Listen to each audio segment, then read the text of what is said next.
I woke up in a cold sweat, my heart pounding in my chest. The room was shrouded in darkness, the only source of light being the faint glow of the moon filtering through the curtains. I tried to shake off the remnants of the nightmare that had gripped me moments before, but an uneasy feeling lingered in the air. Something wasn't right. I swung my legs over the edge of the bed and slowly made my way to the hallway. The wooden floor creaked under my weight, as if whispering secrets from the shadows. I glanced around, half expecting to see a figure lurking in the darkness. But there was nothing. Just the oppressive silence that seemed to suffocate the house. I headed downstairs, the stairs creaking with each step, announcing my presence to whatever might be hiding. The living room was dimly lit, the pale glow of the moon casting eerie shadows across the room. As I walked in, a chill ran down my spine. The air felt heavy, as if someone, or something, was watching me. I tried to shake off the feeling and turned on the lights, flooding the room with a warm glow. The familiar surroundings brought a sense of comfort, and for a moment I believed it was all in my head.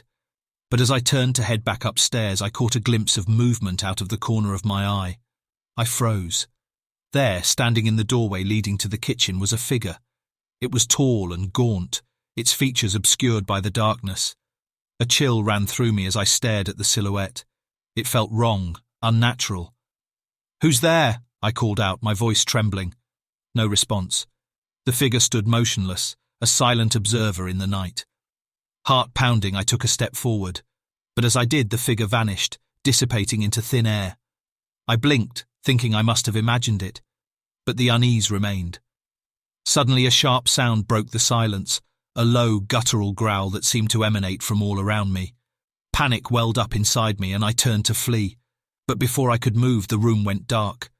The lights flickered and died, leaving me surrounded by blackness. I fumbled for my phone, desperately trying to find a source of light. With trembling hands, I managed to turn on the flashlight and pointed it towards the doorway. What I saw froze the blood in my veins. The figure was back, but this time it was closer, mere feet away from me. It stood there, shrouded in darkness, its eyes gleaming with an otherworldly light. The growl grew louder, filling the air with a malevolent energy. Terrified, I stumbled backward, my mind racing for a way out. I needed to escape, to find safety. But as I turned to run, the figure moved. In a blink of an eye, it was right in front of me, its elongated fingers reaching out to touch me. I screamed, the sound tearing through the night.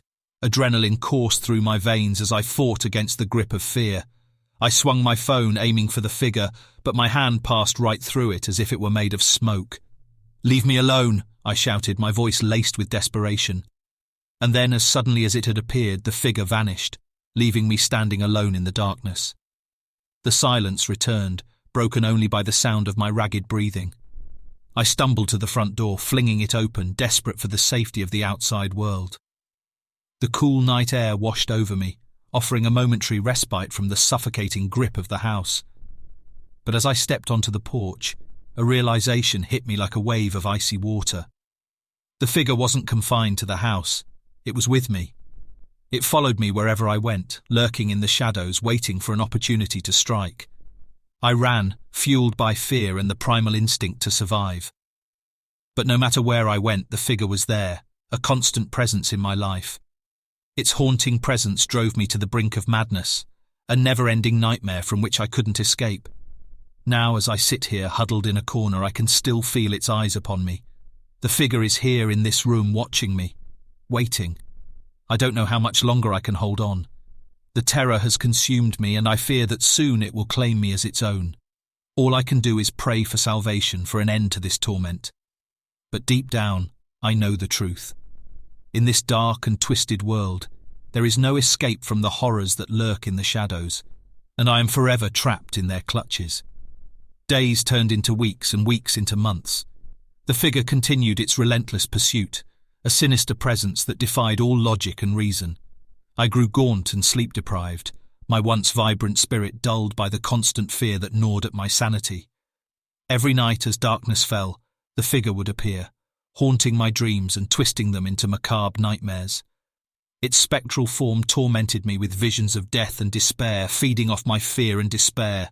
It revelled in my anguish, drawing strength from my weakened state. I sought help from experts in the occult and paranormal, but their attempts proved futile. They could sense the malevolent force that plagued me, but they were powerless to banish it. It seemed immune to all forms of conventional intervention, mocking my desperate attempts to find respite. Alone and broken, I resigned myself to my fate.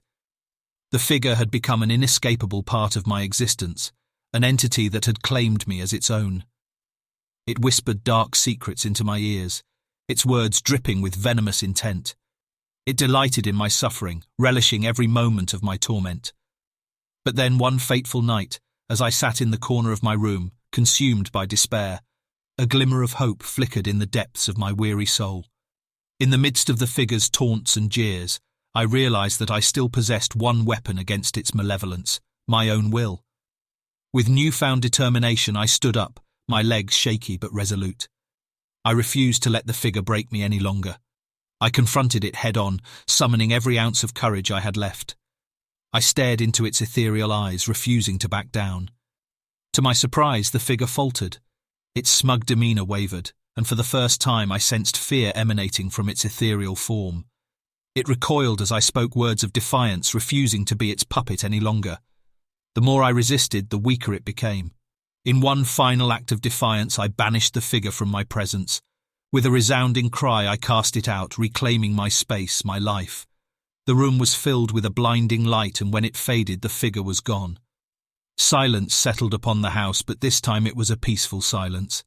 The air felt lighter, as if the weight of the malevolence had finally been lifted.